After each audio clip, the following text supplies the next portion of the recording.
зарлаад нэгдүгээр концертыг хүлээгээд сууж итэл шууд хоёрсоо концерт нэгсэн байхгүй. Рахманы нөө шал өөр юм. Тэр нь яаж яах нэг ихэндээ нөгөө битүүр introduction байхгүй шууд ордог. Тэгэл тасх гэсэн нөгөө баг гэж аваад тэгэл тэр бол бас гай юм шиг. Хэдхэн секунд тэр хүний сэтгэл зүй гэдэг бол асар их бэлтгэгдсэн байна. Тэгэхээр ерөөсөө тийм төвчний хүмүүс л байх ерөөсөө бүх салбар дээр. Үнэхээр юм шиг. Тэгэхээр бүхэл юм болсон даа. Тэгээд би одоо энэ дандаа солист талаас чинь асуугаад байгаа шүү. Хоёртойгоо тогссон одоо тэр концертмейстрийн ажлууд чинь бас гайхамшигтайгаа гоё байсан. Тэгээд хоёрдугаар төрийн тэр гоё дуунууд одоо манай ламбгон улын центр Ари Марич одоо бүр ер нь манай дуучид сонгох нь элбигийн за тэнд концертмейстрийн нөлөө маш их байсан. Цогоо үзэж байгаа. За энэ үзэгчд бол анх хоёрын дуулахыг ч сонсож байна. Батэрдны хөгжимдөхийг ч давхар сонсож байгаа. Батэрд яаж хөгжимдж байгааг чи сонсож байна уу намайг тийм. Гэрээсээ шүүх чигээд авдаг байж чинь. Тэгж үзлээ шүү. Үнэхээр гоё байсан. Тийм тэгээд одоо өөрөө хэлэх одоо гоё маш адаахан. Одоо гараад байна. Одоо тэгээд өөрөө хэлбэл төгөлдөр хурц сайтай байсан болохоор хоёроо давсан гэж би ойлгоод байгаа шүү. Гурван орсон гэж би хөвдөө ойлгосон шүү. Яг гоо тийм. За анх хоёр найзтайгаа бол тэр одоо олон улсын уралдаанд хоёр дахь хамт оролцож байна. Тэгээд бид хоёр бол хамтран хөгжимдөх гэсэн илүү дотны найз болсон. Хүн бие биенээ ойлгоно гэдэг бол ерөөсөө тэр хүний хоолойн тохиолох биш үү? Хүний характерт. Тэр хүн хаана юу хүсэж байгаа вэ? Надаас юу хүсэж байна? Надаас юу би энэ хүнд юугаар хэрэгтэй вэ гэдэг бол бид хоёр одоо ч нэр харцаараа ойлголцсон гэдэг шиг тийм найз. Анхаа найзаараа үнэхээр бахархахгүй байх юм аахгүй. Миний найз бол асар том юмыг артаа хийгээд энэ финалд үлдчихэж байгаа юм. Тэр өнөөдөр дөрөвдүгээр байр гэдгийг аваад өөрөө бас зааж жоох юм ингээд сэтгэл санаа жоох юм тийм. Гэтэ бол сүлд тайвширсан мэт ямар том амжилтанд хүрч вэ гэдэг хоорондоо бас ярилцаад асар том дэлхийн дуучдыг артаа орхисон. Энэ Чайковскийн конкурс чинь ерөөсөө л яг спортоор бол байлиг.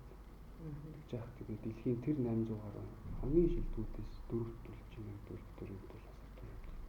Тэгээд дээрээс нь Чайковскийн уралдаан. Тэгэхээр анхаа бид хоёрын одоо тэр хөгжим тэрийг магтаж одоо тэр оноо огсон шүүгчнэр болон тэр аудиенс үзэгчд бол бид хоёрын зөвхөн тэр хоорондын ансамбл холбоос тэр маш их яасан төвлөрсөн баг гэж бид хоёр бодож байгаа. Тэгээд бид хоёр бол хизээч ямар ч юм хуурамч гаргахыг хүсэв. Бид хоёр нот жижигхэн 16-т зэгтэй нот бүртээ тэр амьсгалж байгаа 1 секундыг хүртэл өгөхгүй ажиллах гэж хичээсэн. Үр дүн маань ингэж үнэхээр сайхан гарсан. Тэр анхаарал би бол маш их бахархаж байна. Бид хоёрт бол конкурст явж байгаа зөндөө стресс байсан. Зөндөө бодогдоогүй асуудлууд орж ирсэн. Энэ бүгдийг дагаад ингээд хоолой бид хоёр бодож чинь анхаа бид хоёр ингээд Монголоос очиж явахад л тэр онгоцны кондишнээс болоод хоолой нэг болж байгаа. Тэгээд энэ бүгдийг тэр болоогүй юм шиг өөрөө ингээд зорилттой ингэж хүрч байгаа найзаар бол маш их бахархаж байна. Тэрийг дээрээс нь одоо өмнө нь бас хамтарч байсан туршлаган дээрээс бас үндэслэж байна. Олон маш удаан хугацааны хөдөлмөрөөс гарсан үр дүнжилтэл гэж бодож маш их баярлж байна. Өмнө нь Абрасцоод орсон тийм. Абрасцоод ороод 2 дугаар байранд орсон. Өшөө юм байна. Өшөө сая манай тэгэхэд би яваг ихтэй бид хоёр бэлдсэн. Римский Корской уралдаанд Ария бол Ромас гэдэг манай нэг хоёулын дээр нэгдүгээр гарсан. Хэд он бэ? Сая 18 оны 12 сард. За. Нанд Эва Мартин шүү дээ. Тэр нь чамтай. Эва Мартин ч бүр өмнө. Чамтай билдэг үү? Тэгэхэд би Италид зарж ирсэн. Тэрэн дээр бол байхгүй. Манай одоо би үргэлжлүүлээ асуух. Тэр нь яг гоё давхцаж хэлсэн шүү дээ. Нөгөө одоо яг тэр чи гоё эмоцтэйгээс чиний сая ингээд та хоёрын ярилцсан ярин дотроос би тэр бас ингээд тасаад жижигтэй давцсан л та. Гэхдээ сая нөгөө давхцаагүй нэг яриа байгаа шүү дээ. Түрүүн ярьж захирлын ямар сургууль төгссөн бэ гэж асуусан. Тэгээд тэр бас гоё яг тэр хамгийн их яг өөрийнхөө юг авч ийсэн гайхамшигтай мөч. Тэгээд дээр нь бас багшийнхаа тухайд урсан чинь. Яа сургуультайгаа холбож явах гэж байна. За 1997 онд яг хөгжмөжийн коллеж нэртэй багтана. Төлөвлөгийн жимгээ хайрт угшаага удирдлагын 10 жил суралцсан. За ер нь одоо ингээд би танд дээр үед ч гэсэн ярилцлага өгч явахдаа хэлчихсэн. Тэгээд би дэлхийн асар мундаг багш нар дээр суралцж байсан. Миний сургууль төр тусмаагүй дэлхийн хамгийн мундагуудыг сард нэг мундаг хүн авчиж бидний дөнгөж мастер классаар. Тэгэхээр би бол хангалттай олон багш нартай танилцсан, мэдсэн, маш их хичээл авсан боловч яагаад ч юм ингээд давтахаар бол өөрхөн миний багшийн хийсэн юм л байт юм билээ. Тэгээд ингээд багш нь сайхан амжилт. Тэгээ гаргасан үед багш нь байжсэн ч болоосаа гэж залуу бодлоо. Үгүй залуухан зүрх шүү дээ. Очиж өрөөгөө. Харистай хаа бүтэрлээ. Харистай. маш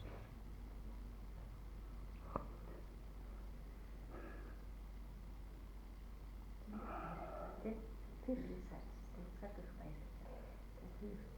Тэр чинь бас тэгээд багшийнхаа төлөө энэ жил аяг гоё юм хийх гэж байгаа. Намар хоош тасан.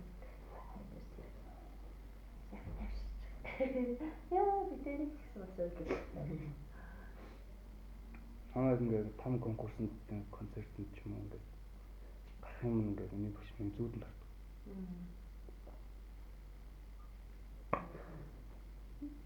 Сайхан дараахан юм байсан шүү. Юу ч олдсон гээл ингээ сайхан. Сайхан нэг явж. Тэр чинь дагуу юм тийм ээ. Тэгэл айгу юу өөрөөр гоё юмсан.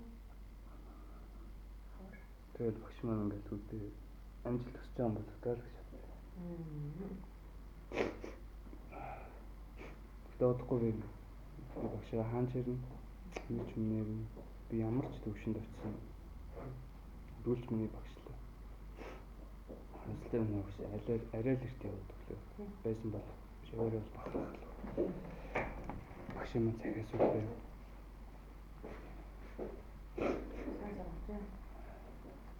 Эхний хичээл сайн нэг гитарч саагаад Монголд нэг гитар тоглож байгаа нэг гурал цагаан ууштай орсон шүү дээ. Тэр яригсан судалтай хэсэг гэсэн дээр зүйлээ хүмүүс ерөөсөй ойлгохгүй. Концертор төгс концертор төгсөн гэж асуудаг. Би Уралын концертор сурж байгаа юм. Яагаад гэвэл багтаа зөвлөсөн бол сонгох гитараа багш маань өөрөө заагаадсан гэдэг яг ярьж л та. Тэгснээр би хааж хэлээ. Хөгжмийн үчиглэж хөгжмийн одоо нэг тийм одоо нэг консерваторийн өмнөх боловсрол гэдэг баанаснаас одоо хүүхдэд хөгжим суулгасан тэр сургалт тэр багш нарын ур чадвар гэдэг хамгийн номер 1 гэх юм аа. Тэнд орж явсан сурал боловсрол эзэмшсэн тэр байдлаа консерватор хүн өөрийнхөө ухаанаар задлаад багшийнхаа удирдлагын дор ингээд чиглэлээ тодорхойлоод явдаг. Тэрээс хамгийн суур юмнуудыг тэр өчигч төгсөх юм аа гэдэг. Дахин хэлмээр байна яа тэр санаа. Тэглгүй яах вэ? Нэг одоо ээж байсан л юм шүү дээ. Тэгэл яагаад ч юм бусад чагнараас илүү надад илүү хатуу. Илүү их юм шаарддаг. Их юм гэдэг нь одоо хөдөлмөр шаарддаг. Хамаг гэртээ аваачаад цойжилж байсан. Сургуулийн заалан дотор цойжилдаг байсан.